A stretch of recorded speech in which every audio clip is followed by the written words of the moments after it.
A paz do Senhor, queridos amigos e amados irmãos. Mais uma vez é com muita alegria que nós estamos aqui para compartilharmos as lições da Escola Bíblica Dominical do primeiro trimestre de 2022. Depois de uma aula abençoada na semana passada, estamos aqui de volta então para darmos continuidade a este estudo tão enriquecedor para as nossas vidas. Como diz a Bíblia Sagrada, cresçamos, prossigamos em conhecer ao Senhor. A Bíblia também diz que é necessário crescermos na graça e no conhecimento. Então, o nosso intuito aqui, queridos, é esse: crescermos na graça e no conhecimento do Senhor Jesus Cristo. Para nós é uma alegria e uma satisfação poder contar aqui com a sua presença nesse humilde canal.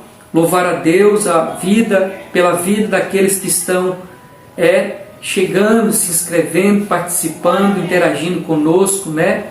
Isso é bênção, é gratificante para nós, dá ainda mais força para nós continuarmos nessa jornada, né? De compartilhar as verdades da palavra do Senhor Jesus Cristo. Então, querido amigo, você que está chegando agora, seja muito bem-vindo. Se ainda não é inscrito no nosso canal, nos dê essa força, né? Inscreva-se no nosso canal, dê o seu like, para que o nosso vídeo, o nosso canal seja mais recomendado e outras pessoas também possam participar desse aprendizado, amém? Vamos então, você confere aí na tela o título da lição desse trimestre, o título geral da nossa revista, que tem como título A Supremacia das Escrituras, a inspirada, inerrante e infalível Palavra de Deus. Esse então é o tema que envolve os 3 meses da nossa lição. Dessa feita nós vamos estudar aqui a lição de número 5, você acompanha aí também na tela. A lição de número 5 tem como título Como Ler as Escrituras. Como ler as Escrituras. Bendito seja o nome do Senhor. Você também acompanha na tela. Queremos deixar aqui destacado os objetivos da nossa lição, né? O primeiro objetivo é expor que a Bíblia precisa ser interpretada. O segundo, pontuar os pressupostos pentecostais para a leitura da Bíblia. Terceiro, apresentar os princípios básicos da interpretação bíblica. Bendito seja o nome do Senhor Jesus Cristo. Você acompanhou aí então os objetivos da nossa lição. Nós vamos agora também deixar aqui destacado os tópicos e subtópicos da nossa lição. Você acompanha aí, querido, na tela. O primeiro tópico então é: a Bíblia precisa ser interpretada. O primeiro subtópico diz a importância da exegese. O segundo subtópico é as limitações dos leitores. O terceiro subtópico é a natureza das Escrituras. O segundo tópico da nossa lição diz pressupostos pentecostais para ler a Bíblia. O primeiro subtópico é a autoridade da Bíblia. O segundo subtópico diz a iluminação do Espírito Santo. O terceiro subtópico diz o valor da experiência. O terceiro tópico, meus amados, da nossa lição é regras básicas de interpretação. O primeiro subtópico é a Escritura e é sua própria intérprete. O segundo subtópico diz princípios de interpretação bíblica. E o terceiro é os perigos da hermenêutica pós-moderna. Que lição extraordinária, né, meus amados? Já dá aí para ter uma noção do que nós vamos ver ao longo desta lição. Quero também deixar aqui destacado, e você acompanha aí na tela, né, o nosso texto áureo O nosso textual está em Atos dos Apóstolos, no capítulo 8, versículo 30. Abre aspas, diz: E correndo Filipe, ouviu que lia o profeta Isaías, e disse: Entendes tu o que lês? Atos capítulo 8, versículo 30. Esse aí, então, meus amados, foi o nosso texto áureo. Vamos para a nossa verdade prática, acompanha aí também na tela. A verdade prática diz: as técnicas de interpretação auxiliam na compreensão da Bíblia, mas não são infalíveis. Por isso, não podem ser colocadas acima da autoridade da palavra de Deus. Que verdade prática gloriosa, né, meus amados? Que verdade prática gloriosa. Quero aqui deixar destacado, meus amados, as lições, né, que nós já tivemos. Nós falamos sobre a autoridade da Bíblia, a inspiração divina da Bíblia. A terceira lição foi a inerrância da Bíblia. A quarta, a estrutura da Bíblia. E agora a quinta, né, a quinta lição, como ler a Escritura. Se nós formos perceber aqui no sumário da nossa lição, meus amados, nós iremos destacar que as primeiras lições, elas são de cunho assim, de conhecimento, sabe? É apenas o acúmulo de conhecimento sem muita aplicabilidade, né? São lições que não exigem e nem tem tanta aplicabilidade, é algo prático para a nossa vida, mas é a questão do conhecimento, do conhecer. É bem verdade que por meio do conhecimento nós temos a possibilidade, como eu gosto de dizer, né, de defender-nos, de nos defender e defender também a nossa fé. Porque como nós vamos nos defender e defender a nossa fé sem conhecer as verdades? Então, num aspecto prático seria isso, né? A questão de defender a nossa fé. Mas essas primeiras lições, elas são apenas a base, meus amados, né? Elas são apenas de cunho de conhecimento, né? Para trazer às claras alguns assuntos, né? Do sentido teológico. Só que nessa quinta lição você vai perceber, nós iremos perceber agora uma pequena transição. É uma lição que tem também o cunho de trazer um conhecimento, mas agora já vem a aplicabilidade. Nós vamos ver agora algumas aplicações. Então, a partir da quinta lição até o seu final, nós vamos ter aulas mais prática, né? Que serve muito mais para nós na nossa prática, no nosso dia a dia, na nossa caminhada cristã. Tem mais aplicabilidade, tá bom? É esse detalhe que eu queria deixar aqui registrado para nós. Então, vamos lá. Quando eu olho para o texto áureo, e o texto áureo está em Atos dos Apóstolos, no capítulo 8, versículo 30, nós vimos aqui uma passagem interessante, né? A Bíblia diz que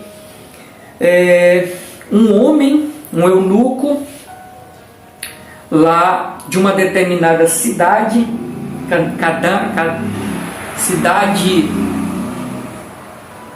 esqueci o nome da cidade agora,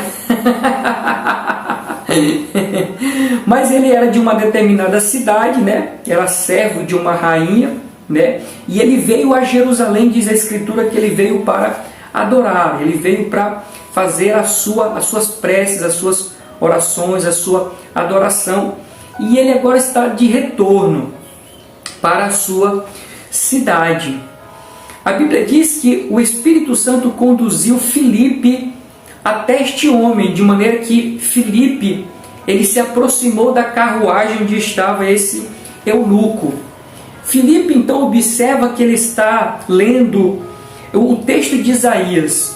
O texto que nós lemos aqui diz que ele estava lendo Isaías. Isso é uma figura de linguagem, é a parte pelo todo, né?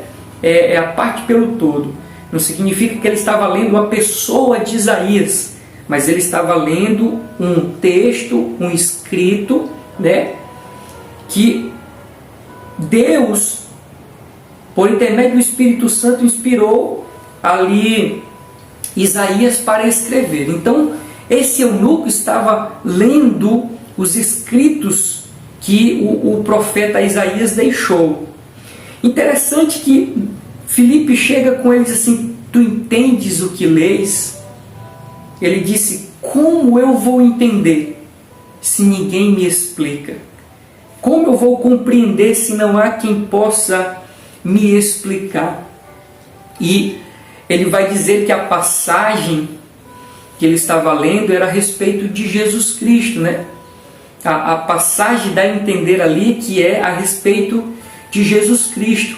Mas ele faz uma pergunta interessante, né? O eunuco faz uma pergunta interessante para Filipe.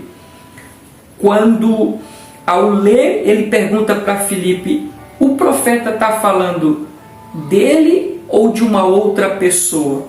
Aí o texto diz que a partir daquele texto, né, que o eunuco estava lendo, Filipe começa a pregar e a falar a respeito de Jesus Cristo.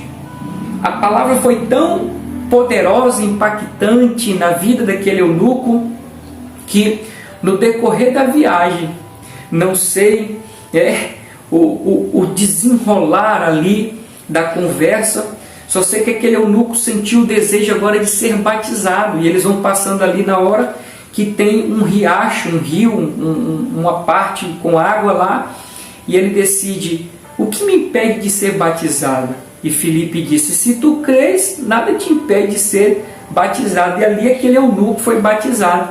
E diz a Bíblia que Filipe foi arrebatado pelo Espírito Santo outra vez, levado para uma outra localidade, e o eunuco deu sequência à sua viagem. Esse é o contexto do nosso textual, meus amados, tá bom? Eu queria deixar aqui só registrado essa contextualização.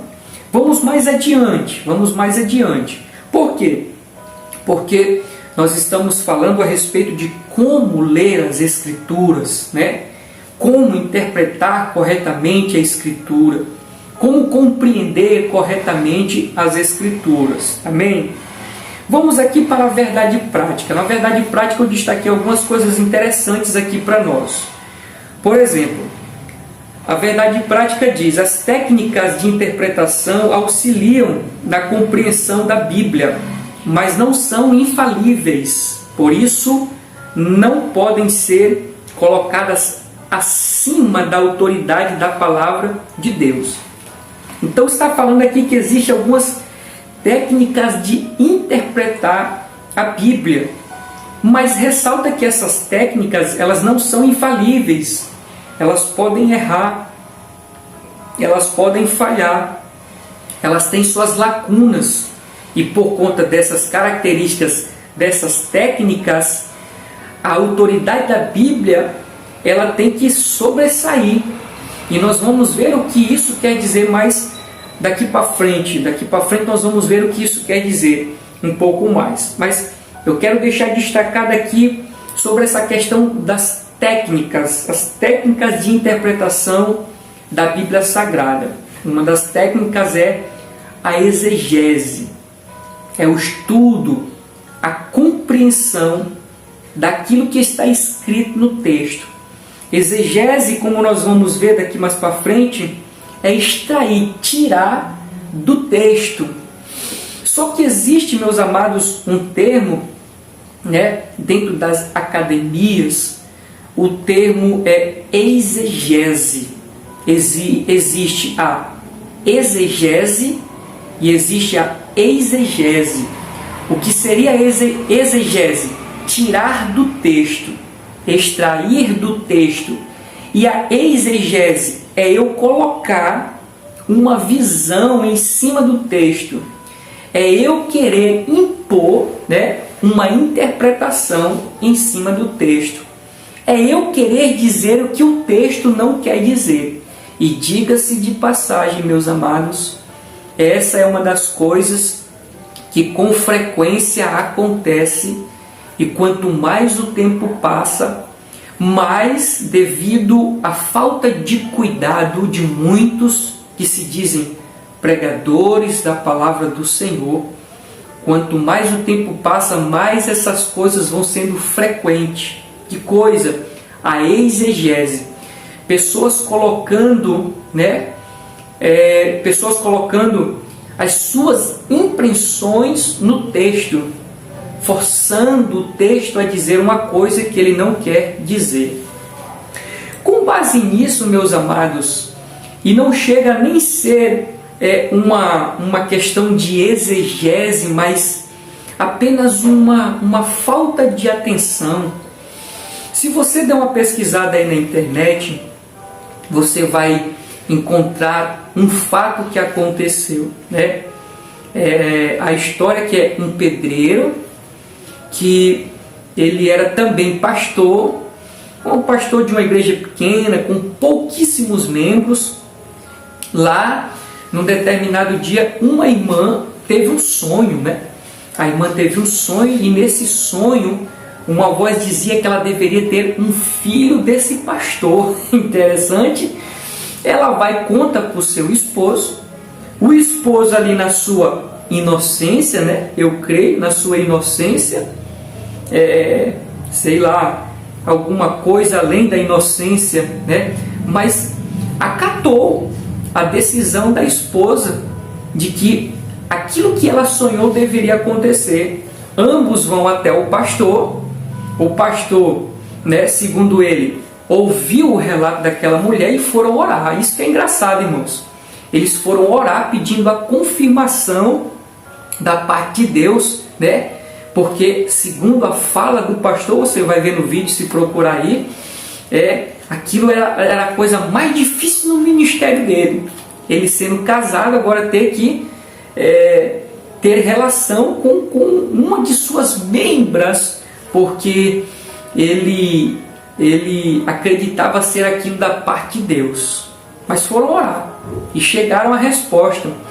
E ele foi em Isaías, no capítulo Oséias, Oséias, capítulo 3, versículo 1, uma passagem muito conhecida. Nós vamos ver ali que a esposa que Oséias,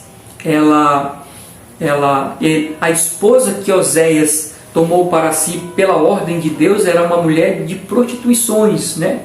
Vivia se prostituindo. E isso, Deus queria que Oséias sentisse na pele aquilo que Deus sente quando o povo se volta para outros deuses. É o mesmo sentimento, né? A questão da traição, do virar das costas, da ingratidão. E a palavra está lá dizendo: vai, a mulher do teu amigo adúltera. A palavra está escrita adúltera. E esse pastor, né, ele leu adultera com ela. Foi assim que ele leu. E aquilo foi uma confirmação para que eles viessem cometer esse ato, né, diga-se de passagem, terrível. Esse ato terrível. O que eu quero deixar contando essa história, irmãos, é com relação à exegese. É bem verdade que foi muito mais ali uma falta de cuidado e de temor, né, desse pastor. Mas veja o que a falta do cuidado ou uma exegese mal feita do texto pode ocasionar. E isso trouxe um prejuízo muito grande para o Evangelho. Então, técnicas de interpretação da Bíblia Sagrada. Nós temos a exegese e a exegese. Continuando aqui, meus amados, ainda na questão da verdade prática, essa questão da exegese, que é imprimir no texto aquilo que eu quero que ele fala, que ele diga. Eu quero deixar um aviso aqui para nós, meus amados. Eu quero deixar um alerta aqui para nós. Eu tenho percebido que uma frase, ela vai estar muito em evidência nos nossos dias. Tudo com o intuito de que esta exegese aconteça. Eu não estou dizendo que a exegese seja correto, seja certo. Pelo contrário, o correto é a exegese. É eu tirar do texto a lição e não impor no texto a lição ou o que eu queira que o texto fale, diga. Então, essa questão da exegese, ela vai se multiplicar. E uma das coisas que evidenciam a exegese é esta frase aqui, meus amados: fazer uma releitura das Sagradas Escrituras.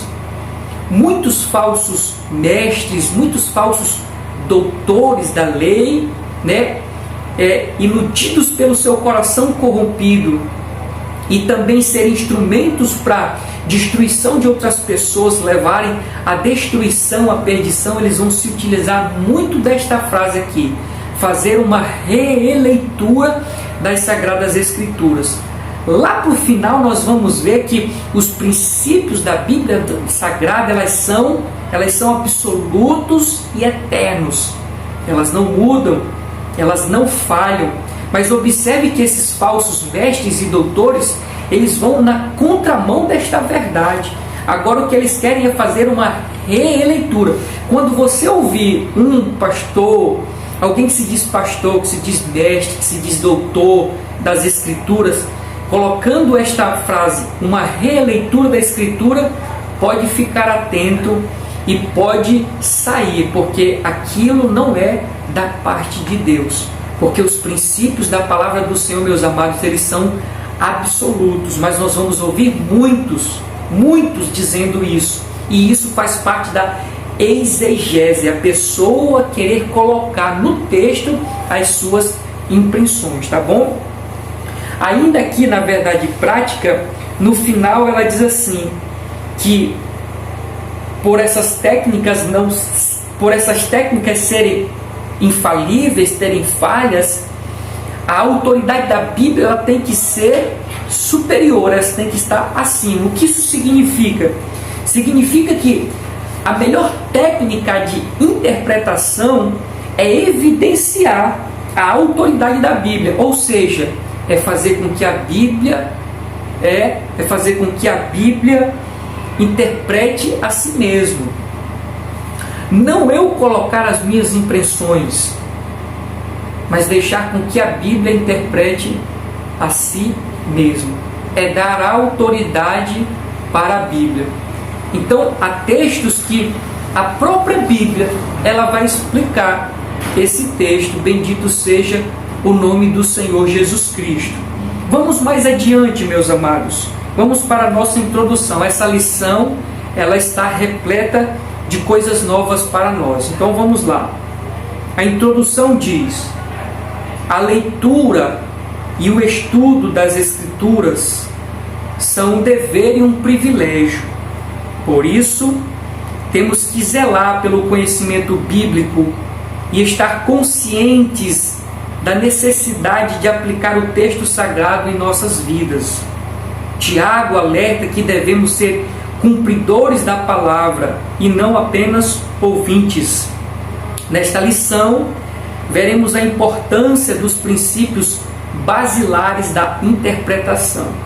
Então, pegando aqui algumas coisas que a introdução está dizendo, eu achei interessante quando ela diz: a leitura e o estudo das Escrituras são um dever e um privilégio. Aqui ela destaca duas coisas distintas, meus amados: leitura e estudo. Uma coisa é a leitura, outra coisa é o estudo. Eu não sei se você vai concordar comigo. Nós vemos que há trazer o despertamento nas pessoas para alcançar a meta da leitura da Bíblia num ano. Não tem? Você já ouviu isso? Vamos ler a Bíblia nesse um ano, chegar ao final do ano, a gente concluiu a leitura. Você me pergunta: irmão David, é válido? Eu digo, com certeza. Com certeza é válido. A questão dessa meta de conseguir ler a Bíblia inteira no período de um ano é muito válido, mas não é tudo. Porque se você for prestar atenção, você está atingindo apenas uma parte do todo, e o todo seria ler e estudar. Então muitas pessoas se apegam na questão do só ler e não estudam. só leem, mas não tentam compreender o texto, não se esforçam para entender o texto e fica ali meio pendente, fica faltando algo. E não é, queridos, somente a questão da leitura. Precisamos nos deter no estudo, na compreensão, gastar tempo tentando entender determinados textos, determinadas passagens, para que isso sirva para a nossa vida, meus amados. Ficar somente na questão da leitura, viver uma vida pela metade. Ficar somente na leitura é ficar faltando algo muito importante, que é a compreensão. Bendito seja o nome do Senhor.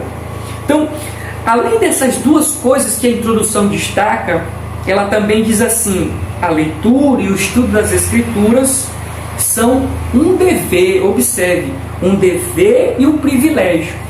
Tanto a questão da leitura quanto o estudo é um dever e um privilégio. Por que dever? Porque, observe, Mateus capítulo 4, versículo 4, o que Jesus diz? Jesus diz: nem só de pão viverá o homem, mas de toda a palavra que sai da boca de Deus. O que foi que saiu da boca de Deus? O que está escrito na Bíblia Sagrada. O que está escrito na Bíblia Sagrada é aquilo que saiu da boca de Deus e é útil para a nossa vida. Por isso que a introdução está dizendo que é um dever nosso ler, é um dever nosso meditar, porque nós dependemos desta leitura e desta compreensão da palavra.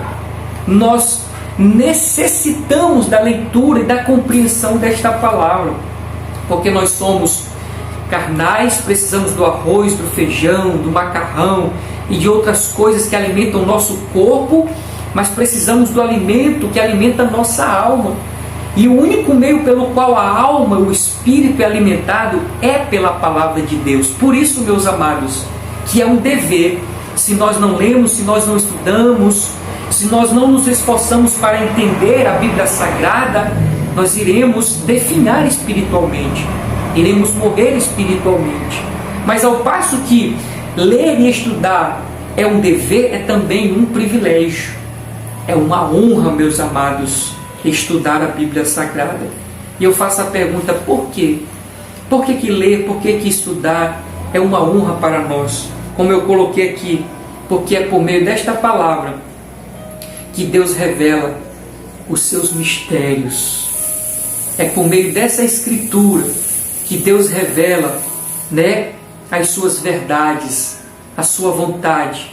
É por meio dessa Escritura que nós reconhecemos, sabemos quem é Deus, qual é a vontade de Deus para nós e os mistérios, meus amados. A Bíblia é tão gloriosa que ela antecipa eventos, de maneira que nesse antecipar de eventos nós vamos estar agora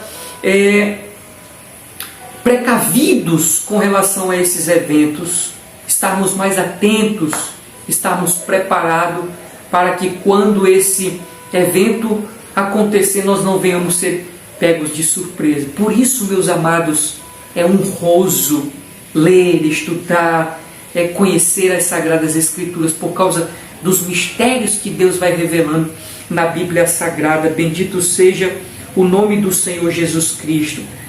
A introdução ainda diz algum detalhe, eu destaco aqui para nós. Ela diz assim: por isso temos que zelar pelo conhecimento bíblico e estar conscientes da necessidade de aplicar o texto sagrado em nossas vidas. Não é somente, meus amados, ler, não é somente conhecer, mas também aplicar. Como Tiago disse aqui, que nós não deveríamos ser somente ouvintes, mas praticantes da palavra do Senhor. É fazer com que esta palavra faça sentido na nossa vida. É fazer com que ela de fato guie os nossos passos, guie a nossa vida em todas as coisas. Eu lembrei de uma história, meus amados, veja como é interessante. De um homem que tinha muitos anos na igreja. Lá ele discutiu com um outro irmão e se afastou da igreja, nunca mais frequentou a igreja. Meses, talvez anos, sem frequentar a igreja por conta dessa discussão com o irmão. 2 irmãos foram visitar esse irmão, que estava ausente da igreja. Conversa vai, conversa vem, e ele ali, se vangloriando, dizendo assim, eu fico imaginando, isso é o irmão que estava ausente da igreja dizendo assim, eu fico imaginando quando eu chegar no céu. Ah, Jesus de braços abertos, me esperando e dizendo, eis aí o meu servo, que 40 e poucas vezes leu a minha palavra por inteiro. Esse era o pensamento do irmão. Então, ele se vangloriava pelo fato de ter lido 40 e poucas vezes a Bíblia por inteiro. Mas observe que ele não conseguiu perdoar o irmão. Estava meses sem ir para a igreja por culpa ou por conta de ter discutido com o irmão. Ele leu muito a Bíblia, ele conhece muito a Bíblia, mas não põe em prática. Não consegue perdoar. Está cheio de ódio, cheio de amargura, cheio de rancor. Seu coração está apodrecido. E ele não se apercebe.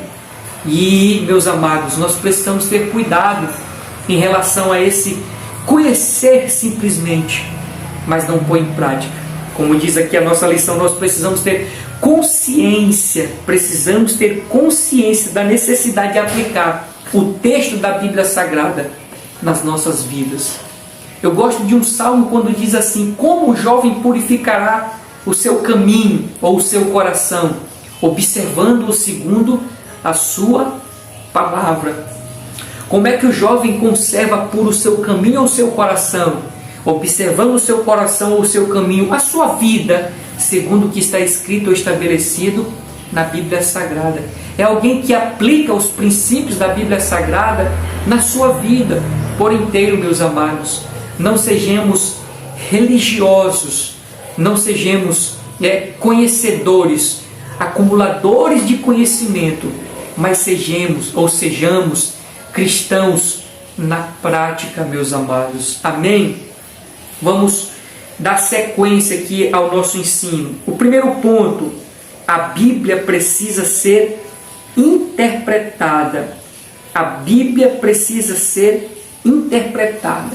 Eu quero destacar 2 coisas aqui. A primeira, não é só conhecer as passagens. Tem pessoas que sabem muito da Bíblia, sabe das passagens decoradas, sabe do texto decorado. Eu não estou dizendo que seja ruim, mas tem pessoas que conhecem a Bíblia somente nesse aspecto. Sabe onde está determinado versículo, o capítulo, o versículo certinho, o livro certinho. Onde está aquele texto tal? Aí a pessoa diz tal, e diz certinho, sabe tudo. Mas não é somente isso, como eu destaco aqui para nós. Porque o primeiro ponto da nossa lição é: a Bíblia precisa ser interpretada. Por trás dos textos, meus amados, por trás dos textos existem princípios que Deus está querendo nos ensinar. Então não é somente conhecer a letra, mas o espírito da letra, o que há por trás da letra, os princípios, as verdades que Deus está querendo nos ensinar por trás das letras. Por isso que a Bíblia precisa ser interpretada. Não somente conhecermos passagens, mas conhecer o espírito da letra. Amém, meus amados? Como eu coloquei aqui, há princípios de Deus, há princípios, verdades que Deus quer nos ensinar, como eu acabei de dizer aos irmãos. Vamos para a leitura. O primeiro subponto diz a importância da exegese. Nós vamos agora para essa técnica de interpretação que é a exegese. O termo exegese vem do grego ex, traduzido como fora, e agin, como o sentido de guiar. Literalmente significa guiar para fora, Isso é, extrair a atenção das palavras de um texto. Assim, o alvo da exegese é deixar que as Escrituras digam o que o Espírito Santo pretendia dizer no texto original.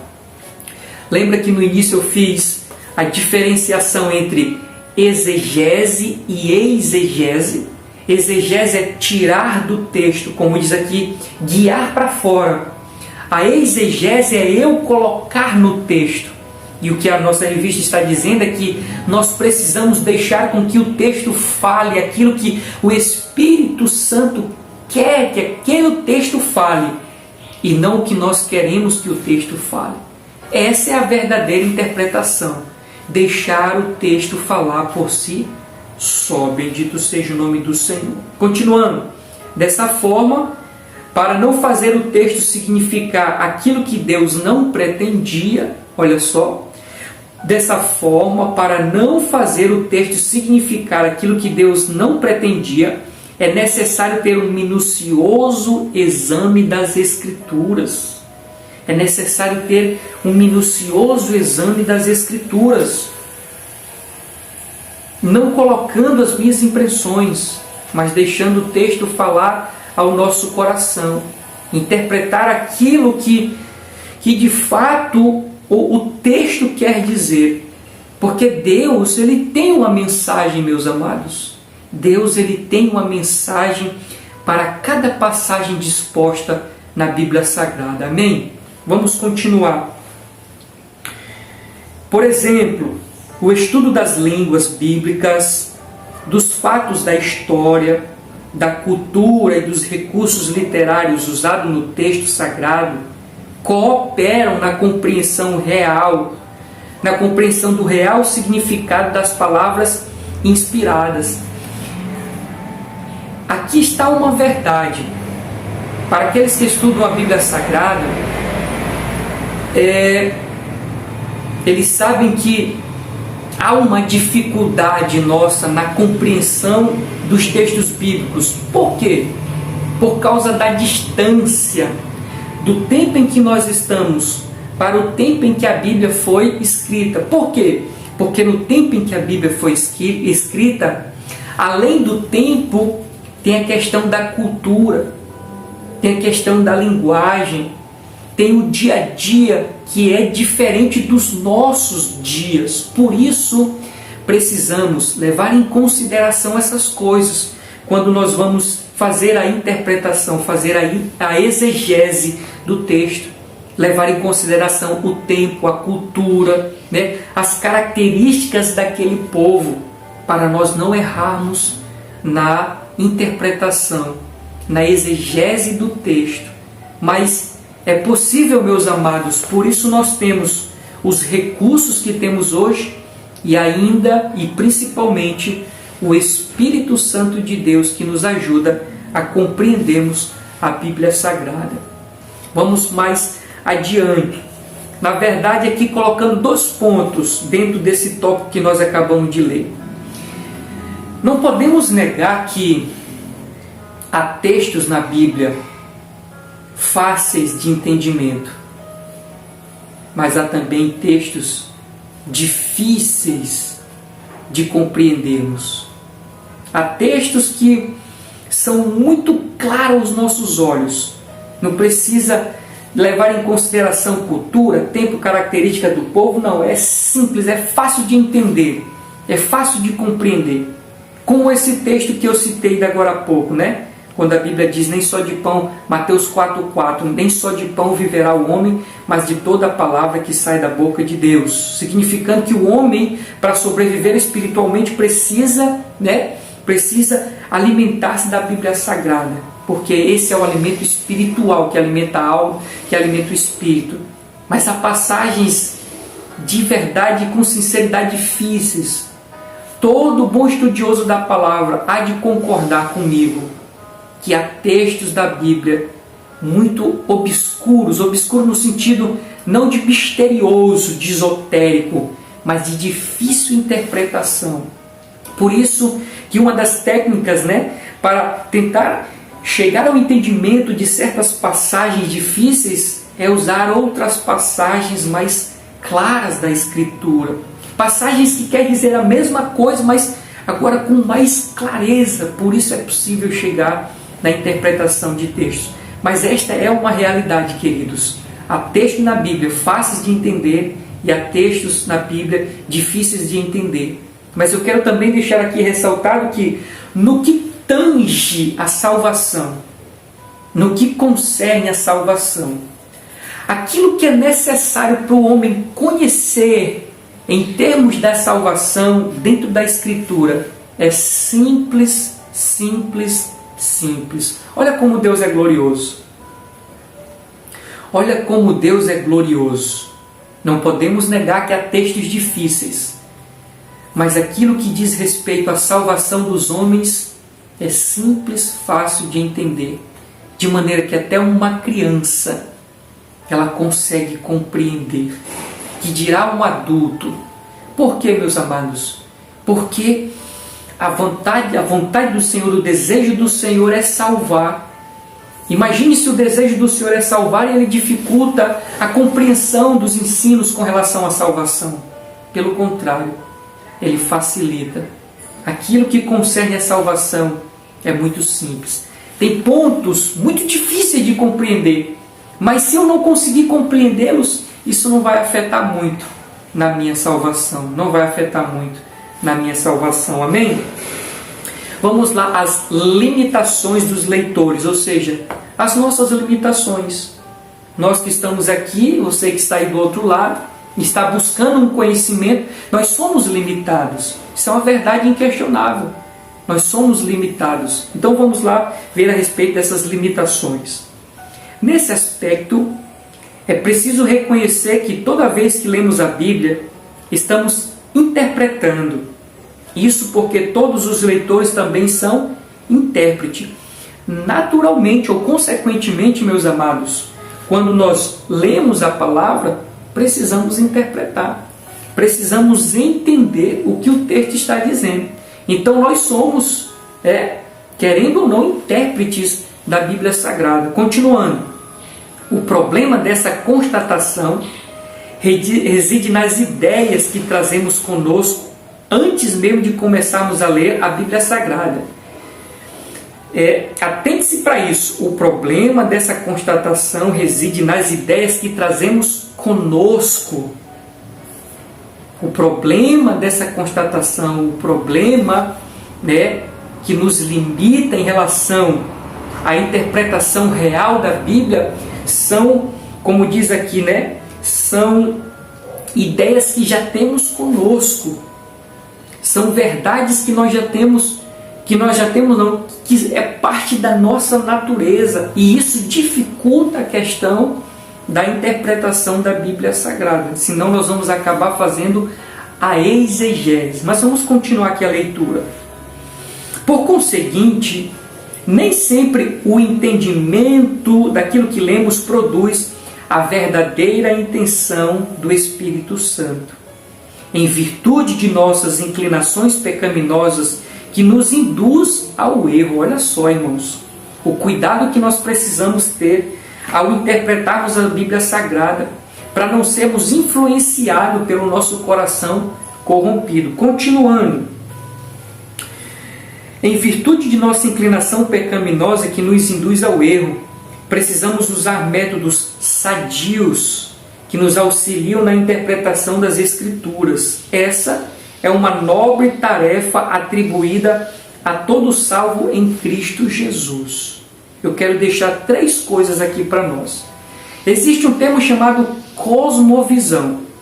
Lembra que a revista está nos dizendo que nós temos limitações, e uma dessas limitações quer dizer, ou está relacionado às verdades que nós já temos dentro de nós. Isso quer dizer a cosmovisão. O que é cosmovisão? Cosmovisão é como eu enxergo as coisas. Então, às vezes, nós vamos para a Escritura já com a nossa cosmovisão, com aquilo que eu imagino que seja, com aquilo que eu imagino, que eu creio. E nós não devemos ir para a Bíblia assim. Nós precisamos e com o coração aberto e deixar ela falar conosco, e não nós irmos com as nossas impressões. Então existe esse termo chamado cosmovisão, é como nós enxergamos as coisas. Por exemplo, meus amados, eu posso estar tocando num assunto muito delicado aqui, mas serve como exemplo para o que eu estou dizendo aqui. Existe essa discussão teológica sobre... como é o termo, meu Deus? Esqueci agora o termo. Predestinação. O termo predestinação. Então, existe essa cosmovisão daqueles que creem na doutrina da predestinação, ou seja, pessoas que foram predestinados por Deus para serem salvos e outras que foram predestinados pelo próprio Deus para serem condenados. Eles têm essa cosmovisão da predestinação. Então, muitos dos textos, eles vão com essa cosmovisão da predestinação. A ponto de eles pegarem aquele texto lá de João, no capítulo 3, versículo 16. Porque Deus amou o mundo e deu o seu Filho unigênito, para que todo aquele que nele crê não pereça, mas tenha vida eterna. Quando nós lemos, sem essa cosmovisão da questão da predestinação, quando nós lemos, porque Deus amou o mundo, quem é o mundo para nós? As pessoas, todas as pessoas. É como se estivesse o texto dizendo, porque Deus amou todas as pessoas. Só que aqueles que creem na predestinação, eles olham para esse texto e se diz, não, Deus não está falando de todas as pessoas. Deus está falando esse todo, aqueles que vão ser salvos. Observou, irmãos, como é complicado quando nós temos uma cosmovisão, isso dificulta o entendimento da Bíblia Sagrada. E eu estou trazendo esse exemplo para nós, para ficar mais claro dessa questão, dessa questão da cosmovisão. Precisamos ter muito cuidado. Um outro detalhe que eu quero deixar aqui, nós temos um coração corrompido. Nós temos uma natureza pecaminosa. Nós temos desejos, vontades que foram alteradas pelo pecado. E nós precisamos redobrar a nossa atenção quando da interpretação da Bíblia Sagrada, de maneira que essa natureza, esse coração corrompido, não altere a interpretação do texto, não modifique a interpretação do texto, mas nós possamos extrair do texto aquilo que realmente o Espírito Santo ele quer dizer. Para concluir desse ponto aqui, meus amados, só para concluir esse ponto, eu digo que ainda bem, louvado seja o nome do Senhor, que mesmo com essas limitações que nós temos, nós também temos o Espírito Santo que nos ajuda a compreender a Escritura. Semana passada nós falamos a respeito da estrutura da Bíblia Sagrada, como a Bíblia está organizada. E o Espírito Santo auxiliando, conduzindo as pessoas na questão da classificação dos livros que iriam compor a Bíblia Sagrada, de maneira a não colocar livros que não fossem da vontade do Senhor. Então nós vemos o Espírito Santo, desde a questão da inspiração dos homens, nós vemos o Espírito Santo conduzindo, guiando os homens a formar o cânon bíblico, e nós vemos o Espírito Santo aqui fazendo o ser humano entender a Bíblia Sagrada. Se não fosse isso, nós não compreenderíamos a Escritura. Então, louvado seja o nome do Senhor, que nós temos o Espírito Santo. Se você tem dificuldade, querido, de compreender a Bíblia Sagrada, clame a Deus, clame ao Espírito Santo, para que Ele lhe dê sabedoria. Não é o que diz lá o apóstolo Tiago? Se você quer sabedoria, peça a Deus que Ele dá. É Ele, é o Espírito Santo que nos faz entender a Bíblia Sagrada. E não se conforme, querido, em não conseguir compreender a Escritura. Não se conforme com esse estilo de vida somente de leitura, de leitura, de leitura e não compreensão da palavra. Não, esforce-se, corra, busque, clame ao Senhor, busque a face do Senhor para você compreender a Bíblia Sagrada. Vamos para o nosso terceiro subponto, que o título diz: a natureza das Escrituras. A leitura diz: nesse ponto, ratificamos que a necessidade de a Bíblia ser interpretada acha-se na natureza da própria palavra de Deus.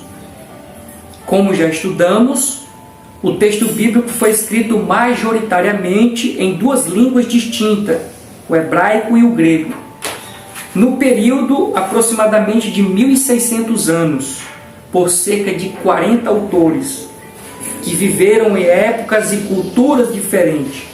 Portanto, os textos canônicos, ou seja, os livros que estão na Bíblia Sagrada, possuem particularidades que não podem ser ignoradas. Dentre tantas, podemos citar as narrativas, as poesias, as crônicas, as profecias e as parábolas que precisam ser interpretadas sob a orientação do Espírito Santo, observando as regras gramaticais e o contexto histórico e literário de quando foram redigidos. Bendito seja o nome do Senhor.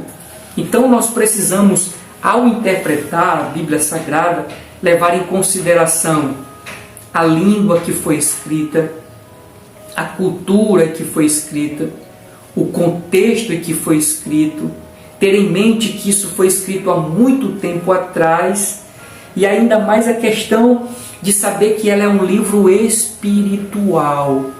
Nós não conseguimos compreender a Escritura sem o Espírito Santo, meus amados. E eu destaco aqui um ponto para nós dentro desse tópico que diz assim: por conta de todas essas características, é que a Bíblia precisa ser interpretada.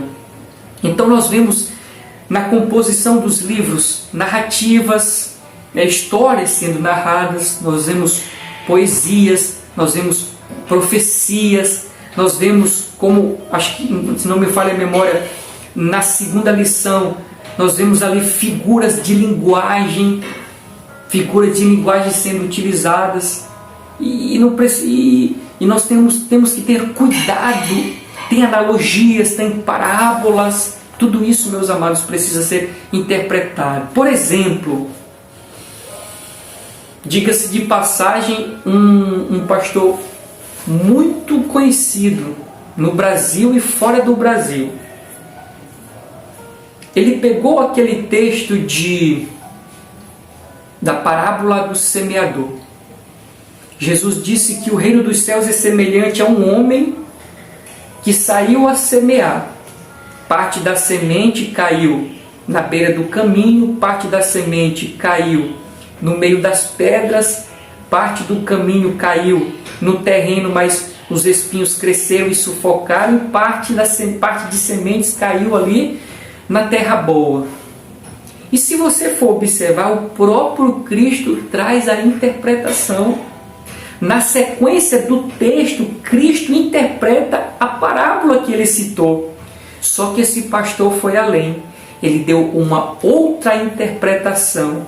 E diga-se de passagem, sabe onde ele foi aplicar, meus amados? Sabe onde ele foi aplicar? Na questão do dinheiro. Ele disse que conforme você vai semeando a semente, aqui no caso não é a palavra, como Jesus falou, a semente na interpretação desse pastor é o dinheiro. Então, se você dá pouco, você vai colher pouco. Se você dá muito, você vai colher muito. Observe, irmão, como é complicado. Como as pessoas, elas vão interpretando a sua maneira, não levam em consideração aquilo que de fato Cristo queria dizer, mas eles colocam as suas impressões no texto, e esse homem e é muito conhecido, diga-se de passagem, até no meio acadêmico ele é muito conhecido, né? Só não posso dizer o nome aqui, mas olha a interpretação que ele fez do texto, totalmente errada, irmãos, totalmente equivocada. Vamos adiante para o nosso segundo ponto. Pressupostos pentecostais para ler a Bíblia. Ou seja, a nossa visão pentecostal, ou seja, a nossa visão assembleiana em relação às Sagradas Escrituras. Qual é a nossa visão assembleiana em relação às Sagradas Escrituras? Vamos lá, primeiro ponto, a autoridade da Bíblia. Como nós enxergamos a Bíblia sendo ela uma autoridade? Vamos lá. Uma das marcas do pentecostalismo é o seu compromisso inegociável com as Escrituras. Cremos na inspiração divina, verbal e plenária.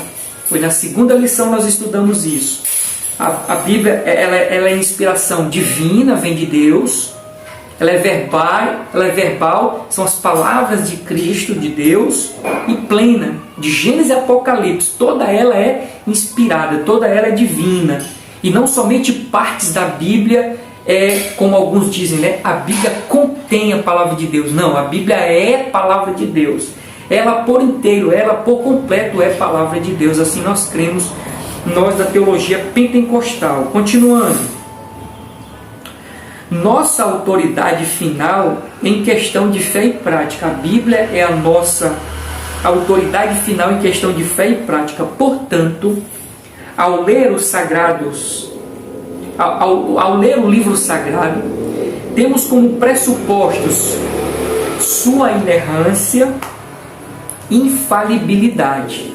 Você viu lá que na terceira lição, se não me falha a memória, nós falamos sobre isso. Algumas pessoas têm esses dois aspectos da inerrância e da infalibilidade como sendo uma coisa só. E tem pessoas que ignoram esses dois termos, né? Que a Bíblia não é isso. Mas nós cremos que ela tanto é inerrante quanto ela é infalível. Ela nem erra e ela nem falha. Ela não contém erros no aspectos da cultura, da característica, né? E ela também não falha nas suas promessas, não erra, não falha nos seus princípios. Continuando ainda dentro dos pressupostos pentecostais em relação à Bíblia. Tudo o que está escrito é verdadeiro e serve para o nosso ensino. Nessa compreensão, refutamos a relativização e a desobediência aos preceitos bíblicos. Ora, se nós cremos que ela é divina, nós cremos que ela é plenária, nós cremos que ela é inerrante, que ela é infalível, não podemos aceitar a relativização dos princípios estabelecidos na Bíblia Sagrada, nem a sua desobediência. Continuando, acatamos suas doutrinas, reconhecemos a realidade do sobrenatural, essa é a visão pentecostal em relação àquilo que a Bíblia diz. Acatamos suas doutrinas, reconhecemos a realidade do sobrenatural, a literalidade dos milagres. Por que literalidade dos milagres? Porque, irmãos, estão surgindo pastores, teólogos, estudiosos liberais que não acreditam nos milagres que Jesus fez. Parece absurdo, irmãos, isso, mas é a mais pura verdade. Muitos se levantam dizendo que aqueles milagres não foram realizados de fato. Meu Deus do céu! Uma vez eu vi um vídeo de uma pessoa, um jovem, dizendo que Jesus não multiplicou os pães e os peixes. O que você acha do entendimento desse? A pessoa dizia que Deus não multiplicou os pães e os peixes. Ele repartiu. Está lá escrito realmente a palavra repartiu. Ele disse: o que é repartir? É dividir. Dividir não é multiplicar. Esse é o entendimento dele. Olha só, irmãos. Parece loucura quando a gente diz que existem pessoas que desfazem os milagres de Jesus. Mas não, queridos, não é absurdo. Existem pessoas que não acreditam nos milagres de Jesus. Mas nós, pentecostais, temos a Bíblia como a verdade de Deus. E nós acreditamos na literalidade dos milagres. Não é apenas no sentido figurado os milagres de Jesus, não foi no literal, foi real, aconteceram, isso é inquestionável. É tanto que esses milagres serviram como testemunha, como sinais, para que muitos pudessem crer que Cristo era o Messias, o prometido, o Filho de Deus. Continuando, acreditamos na literalidade dos milagres, na atualidade do batismo no Espírito Santo e dos dons espirituais. Nós acreditamos que Deus compartilha os dons espirituais e nós cremos no falar em línguas estranhas. Por mais que muitos tentam trazer descrédito a essa doutrina, nós pentecostais acreditamos no batismo com o Espírito Santo e a evidência do falar em línguas. Mas nós vemos ali na macumbaria, no espiritismo, nós vemos em outras religiões o inimigo falando nessas mesmas línguas que os pentecostais creem. Veja, querido, que o inimigo é imitador. Se o inimigo é imitador, ele está imitando alguém. Ele está imitando agora quem?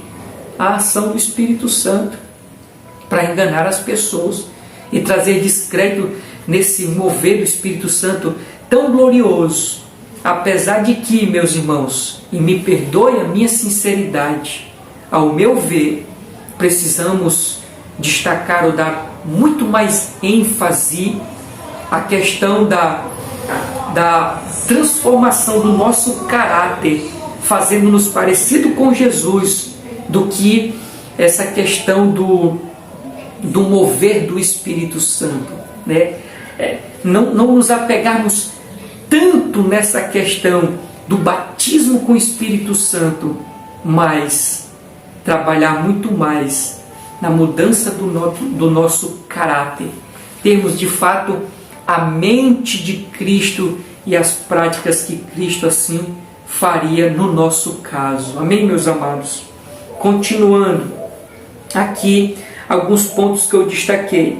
Características marcantes. Essas são as nossas características marcantes no meio pentecostal. Nós acreditamos na divindade da Bíblia, na autoridade da Bíblia, na inerrância da Bíblia, na infalibilidade da Bíblia. Nós refutamos a relativização, a relativização dos princípios da Bíblia Sagrada. Eles são absolutos, eles são eternos, mas nós precisamos agora aqui também fazer uma distinção. Existe o pentecostalismo e o neopentecostalismo. Infelizmente, irmãos, nós vemos várias dezenas, centenas, milhares de aberrações de igrejas que se dizem pentecostais, mas na verdade não são pentecostais. São igrejas cheias de meninos imaturos na fé, como diz a Bíblia Sagrada, sendo levado por todo vento de doutrina, não tem consistência na Escritura, não tem firmeza espiritual e vão vivendo de modismos, vão vivendo de novidades da fé. E isso não é o pentecostalismo. É tanto que a teologia, o estudo da teologia faz essa distinção entre o pentecostalismo clássico e o neopentecostalismo. A Assembleia de Deus está na questão do pentecostalismo clássico e não essas baboseiras que nós vemos aí, com o perdão da palavra. Esses modismos aí, essas meninice, carnalidade que da parte de Deus não tem nada. Cultos onde a palavra já não existe, é só louvor, louvor, louvor, louvor, dança, dança, dança, movimentos esquizofrênicos que de Espírito Santo não tem nada. É um evangelho, é uma palavra, é uma mensagem que não muda o caráter da pessoa. São apenas experiências espirituais. Pessoas estão vivendo mais como esotéricos do que verdadeiramente como discípulos transformados à imagem e semelhança de Cristo, meus amados. Então não podemos confundir pentecostalismo clássico com o neopentecostalismo, que são esses moveres aí, que, diga-se de passagem, só traz escândalo para o Evangelho, só traz descredibilidade ao Evangelho. Vamos continuar, meus amados, vamos continuar. A iluminação do Espírito Santo. A leitura diz: a doutrina da iluminação refere-se à atuação do Espírito Santo na vida do crente, que o capacita a discernir as verdades da palavra de Deus. Efésios 1, 17, 18 e 1 João capítulo 5, versículo 20. Somente, escute só essa verdade, somente o estudo racional não é suficiente para o entendimento da revelação escrita de Deus. Contudo, a iluminação não é uma fonte paralela da revelação, nem substitui o exame das Escrituras. Vou ler de novo. Contudo, a iluminação não é uma fonte paralela de revelação, nem substitui o exame das Escrituras. Ao contrário, pois à medida que estudamos, e não lemos, à medida que estudamos, o Espírito Santo nos concede a compreensão.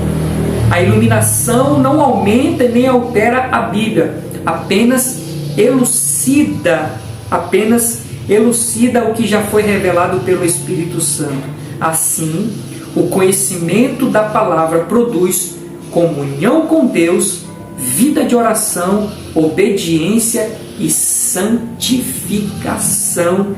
Bendito seja o nome do Senhor Jesus Cristo. Tem muita coisa aqui nesse texto, meus amados, mas vamos lá de maneira bem sucinta.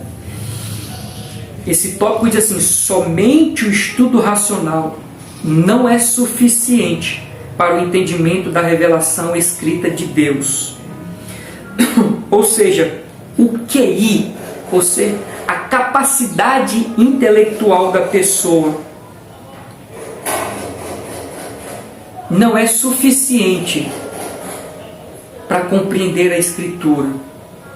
Imagine se a capacidade intelectual fosse fator para compreender a Escritura. Poucos, muito poucos, compreenderiam a Escritura. Mas não é. Não é pela capacidade intelectual somente. Diga-se de passagem, ela é apenas uma pequena parte, porque a maior parte que nos faz compreender a Escritura é o Espírito Santo.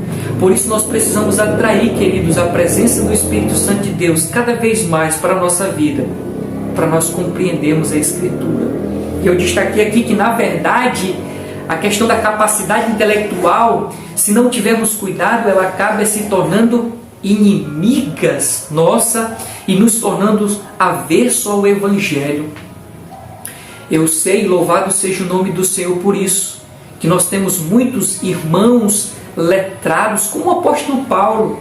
Nós temos muitos irmãos com diversas graduações, formação, doutorado, mestrado, diversas, e creem nessa palavra, creem no Evangelho. Mas existem milhares de pessoas que se acham autossuficientes pela sua capacidade intelectual e dizem assim: são tolos, bando de analfabeto, só bobo que crê numa palavra como essa. Então observa que a intelectualidade dessas pessoas acabam tornando-se inimigas dela, de maneira que as impede de crer no Evangelho do Senhor Jesus Cristo. Quantas pessoas dentro das faculdades mais famosas, irmãos, aí afora, pessoas com a capacidade incrível intelectualmente falando, mas não creem nesse Evangelho, não conseguem acreditar nesse Evangelho. O segundo aspecto que eu destaco nesse tópico, meus amados, é que o Espírito Santo, ele nos faz não somente entender, porque eu já disse aos irmãos que é o Espírito Santo que nos revela o que está escrito na Bíblia, mas ele também nos faz crer, porque uma coisa é entender. Diga-se de passagem, tem muitas pessoas que até entendem, elas entendem perfeitamente o que a Bíblia diz, mas não creem. E é o Espírito Santo que nos faz crer nesta palavra. Bendito seja o nome do Senhor. Perdido nós estaríamos, queridos, se não fosse o Espírito Santo que de fato e de verdade nos faz entender e crer nesta palavra, nesse Evangelho. Continuando ainda dentro desse tópico, quando ele vai dizer, bem aqui assim, ao contrário, assim, vou ler. Contudo, a iluminação não é fonte paralela de revelação, nem substitui o exame das Escrituras.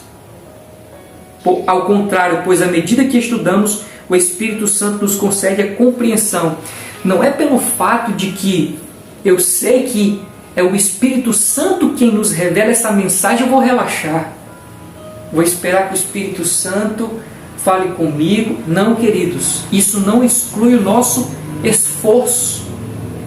O fato de saber que é o Espírito Santo que nos revela, que nos faz entender a Bíblia, isso não exclui a nossa dedicação, o nosso esforço, a nossa busca, o nosso desejo de querer mergulhar mais fundo, compreender mais riquezas gloriosas, porque a Bíblia é uma fonte inesgotável.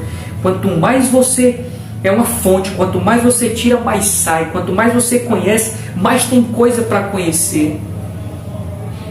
Então, não se apoie nessa verdade inquestionável, sim, que é o Espírito Santo quem nos revela. Não se apoie somente a isso, excluindo o seu esforço. Não. Vamos nos esforçar, queridos. Vamos conhecer mais das grandezas, das riquezas. Você viu que lá no início a verdade prática dizia que era uma honra para nós estudar, ler. Por quê? Porque Deus revela os seus mistérios. Nós estamos diante de uma palavra gloriosa, meus amados. Vamos desfrutar desse benefício que o Senhor tem diante de nós. Continuando, quando diz aqui, assim o conhecimento da palavra produz o quê? Comunhão com Deus, vida de oração, obediência e santificação. Aqui eu chamo isso de benefício. Quais são os benefícios quando eu vou até as Escrituras? Comunhão com Deus, como diz aqui a lição. Uma vida de oração. Quando eu leio, quando eu estudo, isso vai me inclinar a ter uma vida de oração. Ele continua dizendo, obediência e santificação. Dificilmente alguém tem uma vida de santidade, irmãos. Eu digo até impossível. Alguém que tem uma vida de santidade sem a observância da Bíblia Sagrada.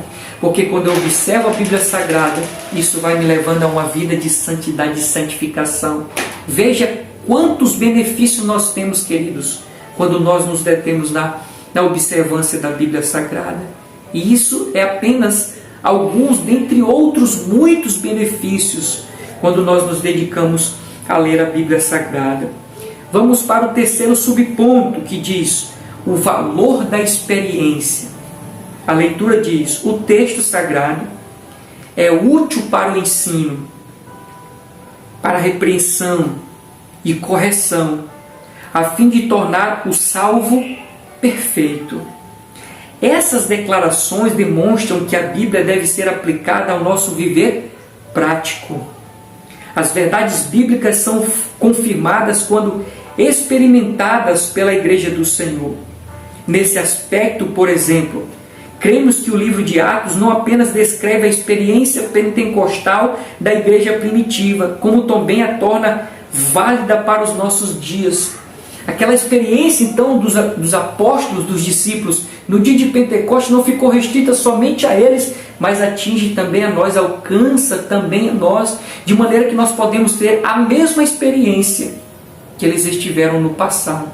Continuando, ressalta-se, porém, que nem a experiência, olha só esse detalhe, ressalta-se, porém, que nem a experiência, nem a tradição da igreja podem estar acima da autoridade da Bíblia.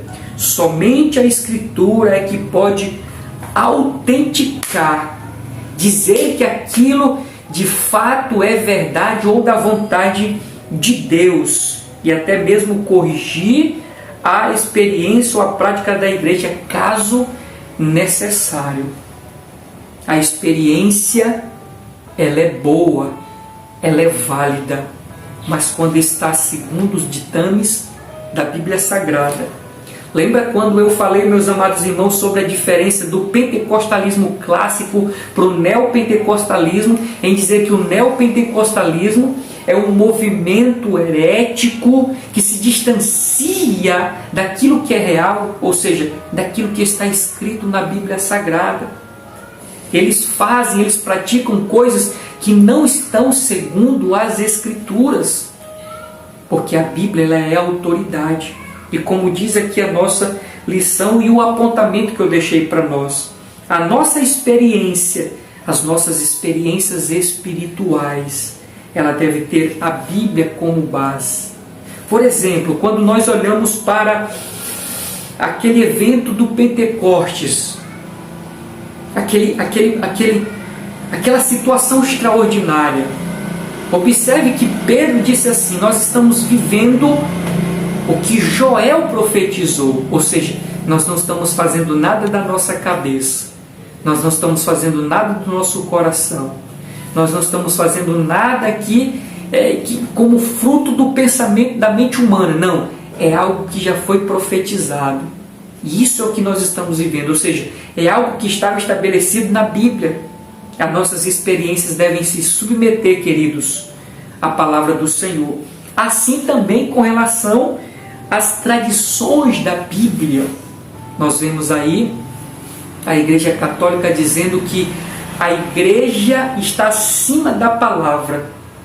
Quando a Igreja diz alguma coisa, deve-se obedecer. Ainda que, isso é no entendimento da Igreja Católica, ainda que esse entendimento da Igreja seja frontal ao que está escrito na Bíblia Sagrada. As pessoas têm que obedecer à Igreja. E não é verdade. A Igreja, ela também se submete à autoridade da Bíblia, porque a Bíblia é a autoridade. Diga-se de passagem, um dos textos que as pessoas católicas se opõem para dizer que a Igreja está acima da palavra é esse texto que nós lemos lá no texto áureo de Filipe. Filipe, ali considerado agora o mestre, ensinando as outras pessoas. Então, o que o mestre aqui está dizendo, a Igreja está dizendo, é o que deve se submeter. Observou que também há uma exegese errada desse texto? Porque nós estamos falando sobre como ler a Escritura.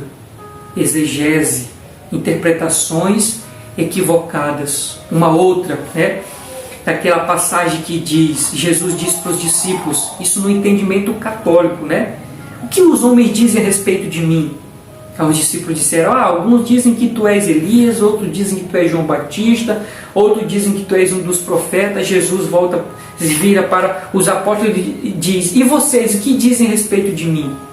Aí Pedro diz, tu és o Cristo, o Filho do Deus vivo. Aí Jesus diz assim, sobre esta pedra edificarei a minha igreja. Bendito sois vós, Bendito sois vós, Simão Barjona, que não foi carne e sangue que revelou isso para ti, mas o meu Pai que está no céu. Sobre esta pedra edificarei a minha igreja. Que pedra é essa? Será que essa pedra que Jesus estava dizendo era Pedro? Ou a pedra que Jesus estava se referindo era o que Pedro havia falado? E o que Pedro havia falado? Que Jesus Cristo era o Filho de Deus. Então, a pedra, na interpretação real, correta, que a Bíblia, ou Pedro está lhe dizendo, é as palavras de Pedro, não Pedro. Mas a Igreja Católica considera como que Pedro fosse a pedra. Mas na verdade a pedra, na interpretação correta, é o que Pedro havia falado a respeito de Jesus, sendo Jesus o Filho de Deus. Olha, meus amados, como pode causar terríveis consequências de textos da Bíblia Sagrada quando eles são mal interpretados. Vamos continuar.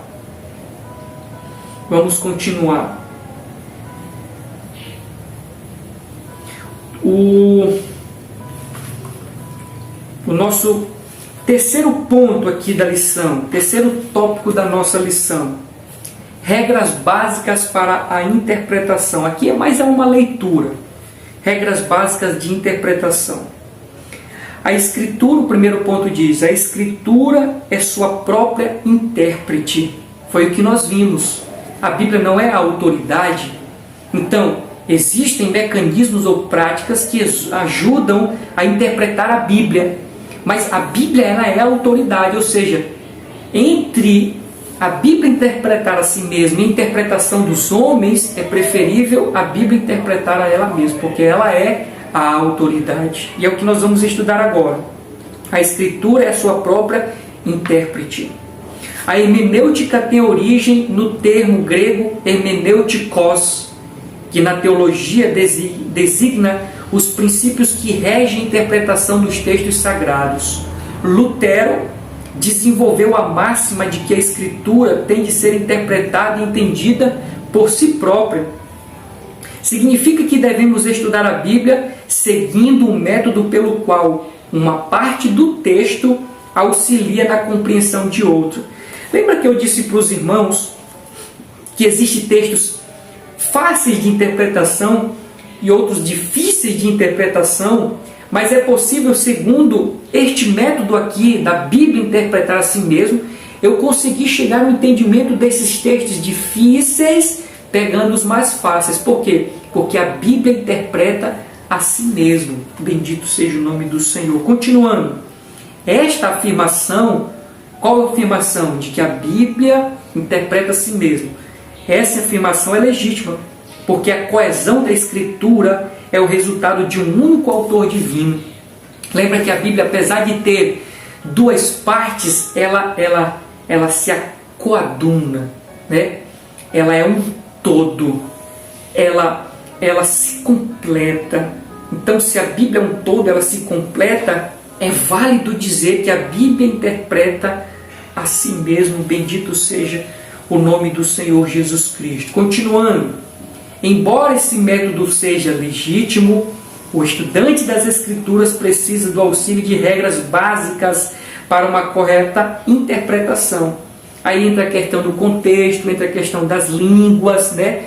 Tentar buscar o sentido original da palavra, né? Para chegar no entendimento correto da Escritura.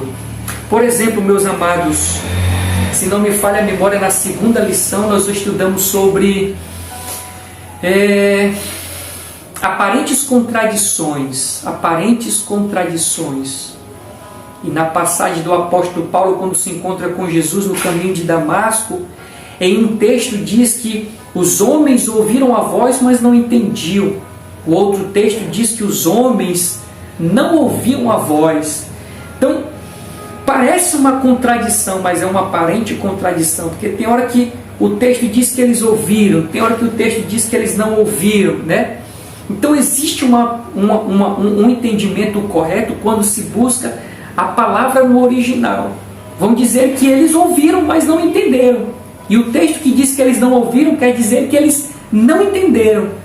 Mas só se consegue esse entendimento, meus amados, quando se busca na questão das línguas originais. Mas como eu deixei ressaltado, e digo aqui novamente, deixando bem enfatizado, aquilo que é necessário para nós sermos salvos, né, é de fácil entendimento, é de fácil compreensão, porque Deus é glorioso. Continuando, segundo subtópico, princípios de interpretação bíblica.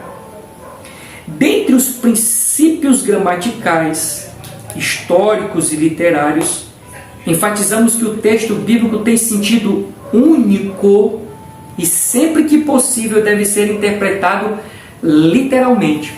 Então, quando Deus permitiu que textos fossem escritos, tem um sentido ali.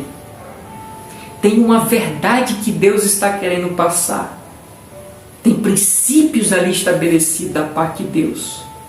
Mas há textos que eles são entendidos literalmente. Mas tem textos que são entendidos no sentido figurado. E nós não podemos misturar. Precisamos, aí entra a ação do Espírito Santo, né? Nos fazer entender que textos nós vamos olhar no sentido literal e que texto nós vamos olhar no sentido figurado. Mas precisamos estar atentos, meus amados, em relação à interpretação desses textos. Continuando, Nesse aspecto, é preciso tomar cuidado com as expressões de uso simbológico ou alegórico. Por exemplo, Cristo disse: tomai e comei, isso é o meu corpo. Jesus está ali na última ceia, próximo ao seu momento de ir para a crucificação. E ele está repartindo o pão, dando um pedaço para cada um e passando o cálice de vinho. E nesse texto de Mateus 26, tomai o meu corpo, se referindo ao pedaço de pão que ele tinha na mão. Então, ele está usando um sentido figurado, dizendo que aquele pão é o corpo dele que é repartido, apontando para onde? Para a cruz, para o corpo dele ali que foi transfigurado, que foi ali, desfigurado é a palavra que eu quero usar. O seu corpo foi desfigurado, foi maltratado, teve o seu corpo rasgado de fato e de verdade. Observe que a Igreja Católica também toma esse texto como literal, dizendo que aquela hóstia é o corpo de fato de Jesus e o vinho é o sangue de fato de Jesus. Não, é apenas um simbolismo. A transubstanciação, se não me falha a memória, é esse tema, transubstanciação. Eles imaginam que aquele corpo, que aquela hóstia está agora sendo transformada no próprio corpo de Cristo. Interessante que a história vai dizer que muitos discípulos sofreram no passado porque os irmãos chamavam de irmãos. Aí as pessoas que estavam de fora vendo um irmão chamando um irmão de outro irmão, e ali agora eles casando, dizem, como é que pode dois irmãos se casarem? Eles não compreenderam. E nesse equívoco tem grandes consequências. Nós precisamos ter cuidado, meus amados, em relação à questão do entendimento da Bíblia Sagrada, por ela conter isso daqui, símbolos, alegorias, a questão literal, a questão figurativa. Nós precisamos estar atentos em relação a isso. Por isso precisamos do Espírito Santo, porque ele vai nos guiar. Ele vai nos fazer perceber os textos que são interpretados no literal e os textos que são interpretados no sentido figurado. Vamos adiante. Outro princípio refere-se ao contexto, isso é, analisar os versículos que precedem e seguem o texto que se estuda. Diz a máxima que texto fora do contexto é pretexto. Desse modo, observando esses princípios, a Bíblia precisa ser interpretada no todo. Nenhuma doutrina baseia-se em um único texto ou hipótese particular. Então, nós estamos dizendo aqui nesse último tópico sobre as regras de interpretar a Bíblia, para interpretar corretamente a Bíblia. Falamos sobre questões de textos que são literais, que é aquilo mesmo que deve ser interpretado, mas tem textos que são figurativos. A Bíblia está usando uma figura para trazer uma verdade, de maneira que essa figura tem que ser observada como uma figura. Então tem textos também, como diz aqui, que são símbolos, são alegorias. Por exemplo, irmãos, um dos textos que a Igreja Católica se apoia para justificar a questão das imagens é aquela passagem que Deus manda Moisés construir a serpente de bronze e pendurar numa haste, de maneira que as pessoas que foram picadas ali pelas serpentes, ao olhar para a serpente de bronze pendurada na haste, seria curado. Esse texto ele se utiliza para justificar, respaldar essa doutrina da questão das imagens, mas não conseguem perceber que ali é um símbolo, uma figura, é um tipo de Cristo, ou seja, apontando para Cristo na cruz do Calvário. Observe, irmão, vamos adiante. Vamos adiante. O terceiro subponto diz: os perigos da hermenêutica pós-moderna. Vamos lá. Nossa ortodoxia refuta todo e qualquer método que nega a inspiração verbal e plenária da Bíblia e sua consequente autoridade. Assim sendo, o intérprete não pode criar outro cânon dentro do cânon bíblico, ou seja, não cabe ao estudante fragmentar ou relativizar os textos inspirados. Não se pode empregar métodos subjetivos focados no leitor em prejuízo do texto e do autor bíblico. Ratificamos que as experiências devem ser submetidas ao crivo da Escritura.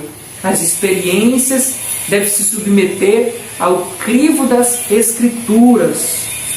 Continuando, por fim, reconhecemos que as técnicas hermenêuticas não são infalíveis.